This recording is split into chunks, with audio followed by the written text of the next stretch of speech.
अस्सलाम वालेकुम dear students, learners point academy में आपका वेलकम है। एक दफ़ा फिर मैं हाज़िर हूँ आपकी खिदमत में और आज हल करने लगे हैं हम एक्सरसाइज 6.1 चैप्टर नंबर 6 की। और इसका हमने क्वेश्चन नंबर 1 और 2 ऑलरेडी सॉल्व कर लिया है और आज हम हल करने वाले हैं, ये क्वेश्चन नंबर 3 है। तो क्वेश्चन नंबर 3 जो है बेटा कि find the next two term of the following sequence. ये हमारे पास कुछ सीक्वेंस होंगी, उन्हीं सीक्वेंस में से वो कहता है कि आपने अगली दो टर्म्स आपने फाइंड आउट करनी है। कुछ गिवन है और कुछ हमने मालूम करनी है। तो आइए हम चलते हैं अपने क्वेश्चन की तरफ। तो हमारे पास जो पहला पार्ट है क्वेश्चन का, इसमें है 7, 9, 12, 16 अप टू सो ऑन। तो बेटा यहाँ पर देखें तो ये पहली जो हमारे पास टर्म्स है इसको हम लिख लेते हैं A1 is equal to 7, A2 is equal to 9, A3 is equal to 12 and जो फोर्थ टर्म है A4 इज इक्वल टू 16। मतलब नेक्स्ट हमने टू टर्म निकालनी है, यानी हमने A5 निकालना है और A6 की वैल्यू हमने फाइंड करनी है। तो इस तरह स्टेप बाय स्टेप करेंगे तो इंशाल्लाह आपको पेपर के अंदर पूरे के पूरे नंबर मिलेंगे अगर ये क्वेश्चन लगता है तो दोबारा हम देखते हैं क्वेश्चन में। ज़रा देखें तो यहाँ पर 7 है, इसके बाद 9 है, 12 है, 16 है। तो बेटा क्वेश्चन में देखें तो 7 के बाद 9 आ रहा है, यानी अगर हम डिफरेंस थोड़ा सा चेक करें तो इसमें 2 का डिफरेंस आ रहा है। 7 के बाद 9, 2 का डिफरेंस, और 9 के बाद आ रहा है 12, 3 का डिफरेंस है, यानी 12 में से 9 को हम माइनस कर दें तो 3 आता है, यानी 3 का डिफरेंस है। और आगे जो है अगली जो टर्म है 16 और 12 में अगर हम देखें तो जो डिफरेंस है वो 4 का आ रहा है, यानी पहला 2 का, फिर 3 का, फिर 4 का। यानी इससे मुराद जो है अगली जो हमारी टर्म होगी उसमें कितना डिफरेंस होना चाहिए, 5 का डिफरेंस होगा।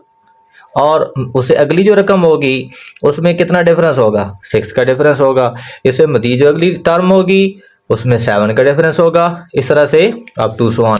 लेकिन हमने इतना लंबा काम नहीं करना है, क्योंकि वो कहता है सिर्फ दो टर्म निकालें, तो हम दो ही टर्म फाइंड आउट करेंगे। तो जो हमारे पास चौथी टर्म है 16 है, हमने पांचवी और छठी टर्म निकालनी है। तो जो A5 है हमारे पास, कैसे फाइंड आउट करेंगे, जो आपके पास फोर्थ टर्म है यानी 16 के अंदर आप क्या प्लस करें, जो अगला डिफरेंस आ रहा है इसका, यानी 4 के बाद 5 आना चाहिए, तो 5 को हम प्लस कर देते हैं तो हमारे पास रकम बन जाएगी, ये क्या बन जाएगा 21। ये हमारे पास A5 आ गया। इसके बाद हमने A6 फाइंड आउट करना है। तो A6 कैसे आएगा, 21 में हम क्या प्लस करें, 6 प्लस कर देते हैं तो ये क्या आना चाहिए 27। तो ये हमारे पास इस तरह से यह आ जाती है A5 is equal to 21 which is a fifth term, and A6 is equal to 27, ये हमारी छठी टर्म है। तो ये हमने नेक्स्ट दो टर्म्स फाइंड आउट कर लिए हैं। इसके बाद जो पार्ट नंबर 2 है तो ये सेम टू सेम बिल्कुल यही उसका मेथड है, तो वो आपको ट्राई करें, इंशाल्लाह हो जाएगा। हम चलते हैं इसी क्वेश्चन का पार्ट नंबर 3 जो है। पार्ट नंबर 3 को बेटा देखें तो ये है -1, 2, 12, 40 अप टू सो ऑन, यानी इसकी भी हमने नेक्स्ट टू टर्म्स मालूम करके देनी है। तो बेटा सबसे पहले देखें तो हमारे पास ये पहली टर्म है, तो इसको हम लिखते हैं A1 इज इक्वल टू, इसको मैं थोड़ा सा कुछ ऐसे लिख लेता हूँ, -1 मल्टीप्लाई बाई 1। इसको मैं अगर मल्टीप्लाई करता हूँ -1 को 1 के साथ तो आंसर तो -1 ही आता है, तो ये आ जाएगा -1। इसी तरह जो सेकंड टर्म है A2, इसको मैं कुछ ऐसे लिख लेता हूँ 1/2, तो ये क्या आएगा 2 आएगा। और A3 जो टर्म है विच इज इक्वल टू 12, इसको मैं कुछ ऐसे लिख लेता हूँ 3 मल्टीप्लाई बाई 4, और ये कितना होता है 12।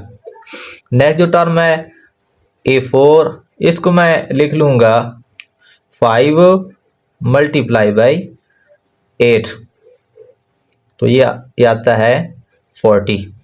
ये तो हमारे पास गिवन थी ऑलरेडी, हमने अगली दो टर्म यानी A5 निकालना है। तो बेटा यहाँ पर थोड़ा सा देखें तो पहली टर्म को हमने लिखा उसी तरह से -1 मल्टीप्लाई बाई 1 -1, सेकंड से थोड़ा आप देखें तो यहाँ जो पहली जो रकमें आ रही हैं ये 1 आ रहा है, 1 के बाद 3 आ रहा है, 3 के बाद 5 आ रहा है, और जहाँ 2 के बाद 4 के बाद 8, यानी इस थोड़ा सीरीज को देखें और इस सीरीज को देखें तो डिफरेंस जो आ रहा है, थोड़ा डिफरेंस पे गौर करें। 1 के बाद 3, 3 के बाद 5, अब 5 के बाद क्या आना चाहिए 7, और जहाँ 2, 4, 8 के बाद क्या आना चाहिए 16। तो इनको जब हम मल्टीप्लाई करेंगे तो ये हमारे पास हो जाएगा 112, ये हमारे पास पांचवी टर्म। इसी तरह से A6 देखें तो A6 में क्या होगा, वही डिफरेंस 1, 3, 5, 7 के बाद 9, और यहाँ से 2, 4, 8, 16 के बाद क्या आएगा 32।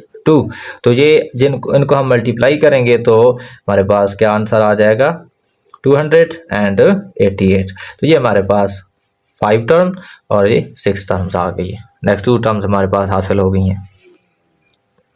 नेक्स्ट हमारे पास इसी क्वेश्चन का पार्ट नंबर 4 है 1, -3, 5, -9, -7, 9, -11, और इस तरह से हमने नेक्स्ट मज़ीद 2 टर्म्स और मालूम करके देनी है।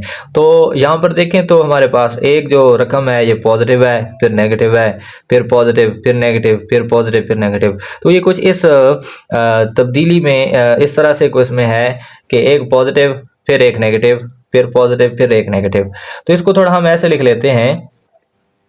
पहली जो टर्म्स है मैं पहले ऐसे करता हूं कि पॉजिटिव वालियों को लिख लेता हूं 1, 5, 9 अप टू सो ऑन, और फिर लिख लेते हैं नेगेटिव, -3 है, -7, -11 अप टू सो ऑन। अब इनमें थोड़ा डिफरेंस बेटा आप चेक करें तो पहली पॉजिटिव वालियों में डिफरेंस देखें तो क्या डिफरेंस आ रहा है, 1 और 5 में कितना डिफरेंस आ रहा है, 4 का डिफरेंस आ रहा है। इसी तरह 9 और 5 के अंदर देखें तो 4 का डिफरेंस आ रहा है, मतलब 4 का डिफरेंस आ रहा है। तो ये हमारे पास जो टर्म्स है ये हैं। नेक्स्ट टर्म इसके बाद क्या होनी चाहिए 9 के बाद, यानी 9 में, यानी 1 में हमने 4 प्लस किया तो 5 आया, 5 में हमने 4 प्लस किया तो 9 आया, 9 में फिर हम 4 प्लस करेंगे तो क्या आएगा 13 आएगा, 13। तो यानी हमारे पास ये जो टर्म आ गई 13 आ गई। अब दूसरी तरफ यहाँ पर देखें नेगेटिव साइड पर, तो यहाँ भी कुछ डिफरेंस इसी तरह से है कि हम जो है -7 में से -3 जो है वो हम माइनस कर लें तो ये हमारे पास जो डिफरेंस आता है -4 आता है। तो इनका जो डिफरेंस है -4, यानी -3 में आप -4 ऐड करें तो -7, -7 में आप -4 ऐड करें तो -11। अब -11 के अंदर -4 ऐड करोगे तो क्या आएगा -15 आएगा। तो ये हमारे पास नेक्स्ट 2 टर्म्स आ चुकी हैं। अब हमने क्या करना है, इसको उसी तरतीब से लिख लेना है जैसे क्वेश्चन लिखा हुआ है। तो हम इसको क्या लिखेंगे 1, -3, 5, -7, 9, -11, फिर आएगा 13 और फिर आएगा -15। तो ये हमारे पास नेक्स्ट 2 टर्म्स आ गई हैं।